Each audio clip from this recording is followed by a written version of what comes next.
Liberal MP Bob Bratina says he will not run in the next federal election for Hamilton East Stoney Creek. The longtime Hamilton politician says it's in large part due to the funding decision for the LRT. As Nicole Martin reports, it's prompting Bratina to consider running for mayor again. Liberal MP Bob Bratina has been an outspoken critic of light rail transit for years. This transit system, that LRT, is not a transit solution. Bratina outlined his issues with the plan, like the rail line not leading to GO stations or toward the mountain.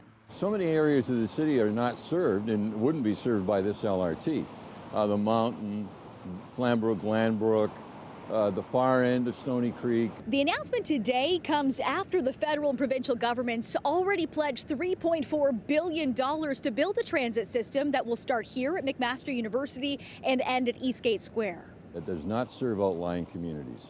It's a stance that Mayor Fred Eisenberger has heard before. Bob has been a staunch opponent of LRT right from the very beginning. He was at odds with this current council, and clearly he's at odds with the federal government. And Eisenberger says this won't deter their progress. We'll continue to work with our federal and provincial partners to advance the LRT in Hamilton. The mayor telling Morning Live today that the province will present a plan to City Council in the coming weeks, and they will start working on what's called a memorandum of understanding to speak to how the entire system will roll out. It's always meant that Hamilton will be on the hook for day-to-day operations.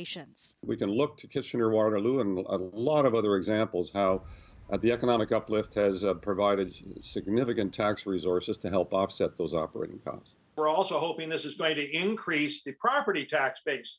So if I have more assessment and more tax dollars coming in, I'll have that to help pay the operating costs. I'm not saying it's going to cost the city nothing, but when you've got $1 billion operating budget, this increase should be something you could put within the budget and not really cost everybody very much money. And Marvin Ryder from the DeGroote School of Business says if council shoots down the $3.4 billion pledge, it would be quite precedent-setting, certainly here in Canada.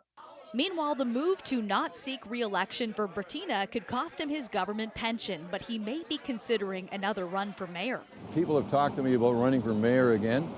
I had a pretty good run. All the buildings you see around here were during my time as mayor.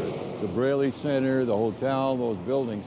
And there's more to do downtown, and my heart's in it, so I could think about that. Bratina says his focus would be on all-day GO service for Hamilton, a promise that has long been made by multiple governments but never fulfilled.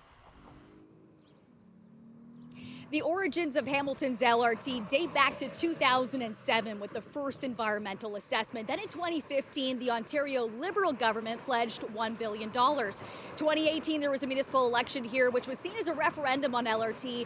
Hamilton Mayor Fred Eisenberger won that. But then just a year later, Premier Doug Ford called it all off, citing ballooning costs. That brings us to today, the new $3.4 billion investment. It's now in the hands of City Council to finalize a plan.